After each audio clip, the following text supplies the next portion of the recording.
हमने मुस्कुराकर श्रीमती जी की तरफ देखा। इसका मतलब ये था कि तुम्हें क्या मालूम हमारे क्या क्या इरादे हैं। फिर कहा तुम हर समय बहस ना किया करो, आखिर मैं इन्हें ढूंढ ढांड कर लाया हूँ, ऐसे ही तो नहीं उठा लाया। कृपा करके इसकी मरम्मत कर डालो जल्दी से। लेखक ने अपनी पत्नी की तरह मुस्कुराकर देखा और श्रीमती जी देखा तो उसे इसका मतलब ये था कि तुम्हें क्या मालूम, कहते वो अपनी पत्नी से कह रहा है कि तुम्हें क्या मालूम कि हमारे क्या इरादे हैं आगे, और तुम हर समय बेसनाम मुझसे किया करो, आखिर मैं कहीं से तो इनको ढूंढ ढांड कर लाया हूँ, ऐसे ही नहीं तो उठा लाया। कृपा करके इनकी मरम्मत कर डालो जल्दी से। अब अपनी पत्नी को कहते हैं जो फटे पुराने कपड़े उनके सामने फेंक दिए थे। मगर श्रीमती जी बोली, पहले बताओ इनका बनेगा क्या। आगे से लेखक की पत्नी ने उनको कहा कि पहले बताओ इन कपड़े का बनेगा क्या। हम चाहते हैं कि घर में किसी को कानों कान खबर ना हो और हम साइकिल सवार बन जाएं, और इसके बाद जब हम इस विद्या के पंडित हो जाएं तब एक दिन जहांगीर के मकबरे तक जाने का निश्चय करें। घर वालों को तांगे पर बिठा दें और कहें तुम चलो हम दूसरे तांगे से आते हैं। जब वह चले जाएं तब साइकिल पर सवार होकर उनको रास्ते में मिले। हमें साइकिल पर सवार देखकर उन लोगों की क्या हालत होगी, हैरान हो जाएंगे, आंखें मल मल कर देखेंगे कि कहीं कोई और तो नहीं। तब कितना मज़ा आएगा। पर झक मारकर बताना पड़ा कि रोज़ रोज़ का तांगे का खर्च मारे डालता है।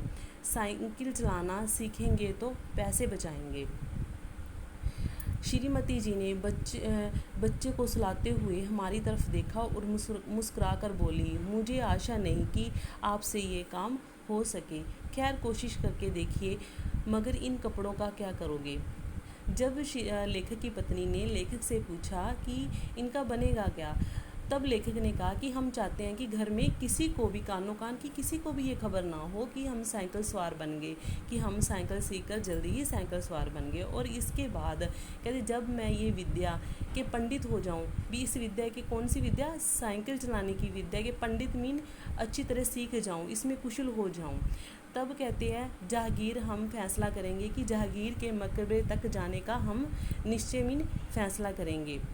घर वालों को हम कहेंगे तांगे पर बैठा देंगे और कहेंगे कि तुम चलो हम पीछे पीछे आते हैं। जब वे आगे चले जाएंगे तांगे पर तो मैं कहते तब साइकिल पर सवार होकर उनके पीछे पीछे आऊँगा। जब वह मुझको रास्ते में मिलेंगे तो कहते हैं मुझे साइकिल पर देखकर वे एकदम से हैरान हो जाएंगे, तब कैसी हालत होगी उनकी। तो कहते हैं आंखें मल मल कर देखेंगे कि ये कौन है। कहते ऐसा करने में बड़ा मज़ा आएगा।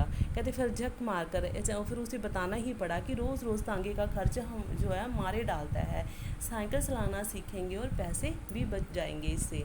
श्रीमती जी ने बच्चे को सुलाते हुए कहते हमारी तरफ देखा। लेखक कह रहा है कि श्रीमती बच्चे को सुलाते हुए उनकी पत्नी मीन्स उनकी तरफ देखती है और मुस्कुरा कर बोली कि मुझे आशा मीन उम्मीद नहीं कि आपसे ये कार्य होगा।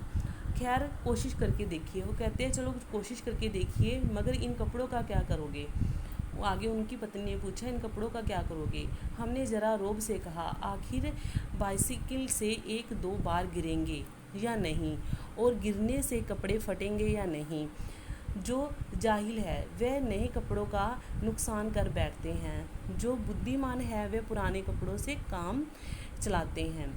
मालूम होता है हमारी इस युक्ति का कोई जवाब हमारी पत्नी के पास नहीं था, क्योंकि उन्होंने हमारी बात का कोई जवाब नहीं दिया और उसी समय मशीन मंगवा कर उन कपड़ों की मरम्मत करनी शुरू कर दी। जब उनकी पत्नी ने पूछा कि इस कपड़ों का करोगे क्या, तो लेखक ने कहा कि बड़े रोब से कहा, कहते आखिर कहते हैं बाईसाइकिल से मैं 1-2 बार तो गिरूंगा ही चलाते वक्त, गिरने से कपड़े फटेंगे। कहते वो जाहिल लोग होते हैं, जाहिल मीन मूर्ख होते हैं, जो नए कपड़े पहनकर अपना नुकसान करते हैं, मीन साइकिल चलाते हैं फिर गिर जाते हैं और उस कपड़े फट जाते हैं। कहते वो बुद्धिमान होते हैं जो पुराने कपड़ों से काम चलाते हैं। कहते इस बार हमारी इस युक्ति का जो है युक्ति मीन उपाय का कोई जवाब मेरी पत्नी के पास नहीं था। उन्होंने चुपचाप जो है मशीन मंगवा कर और कपड़ों की मरम्मत शुरू कर दी।